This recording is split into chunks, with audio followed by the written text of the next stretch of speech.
I got the opportunity to meet 6 rich Ghanaian men, and I asked them this question: why are they not building factories for the youth of this country to get a job to do? These 6 rich businessmen burst into laughter as if I have said something funny.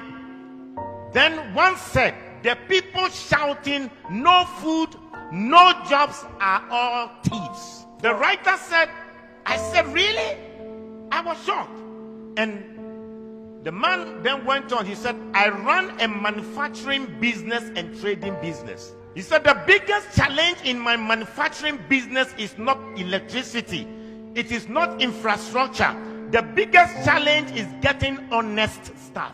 Everyone we hire appears to be on a mission to steal as much as possible.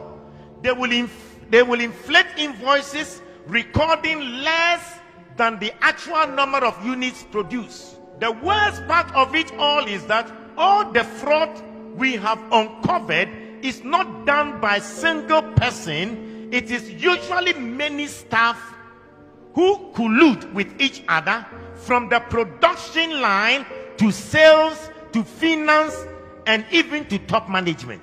The businessman said, "There was a year I overhauled management 3 times. I now use Indian expatriate management. So competent, so honest, and so straightforward. I thought they were expensive at first, with all the visa fees, accommodation, house staff.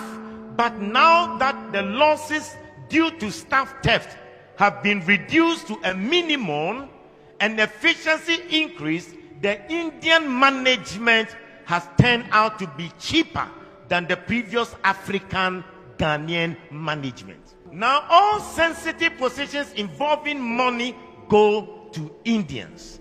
Africans are only allowed in non-sensitive positions."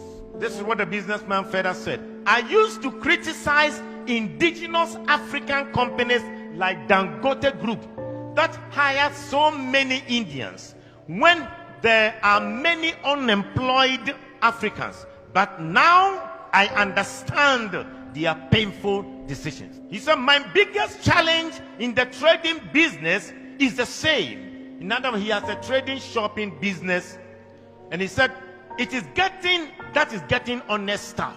The form of trading occurs in open market and involves staff having access to huge sums of money running into few millions. I know how much I pay to security companies to provide the escort for the staff, not to prevent robbery, but to ensure that the staff will go straight to the bank and will not run away with the money. This money spent on security companies is even enough to be declared as profit." He said, "We have to spend a CCTV, biometric scanners, and other things that wouldn't be needed if the staff weren't looking for opportunity to steal." He said, "It got so bad at a point that my own criteria for employing a staff was no longer competence or certificate, but honesty.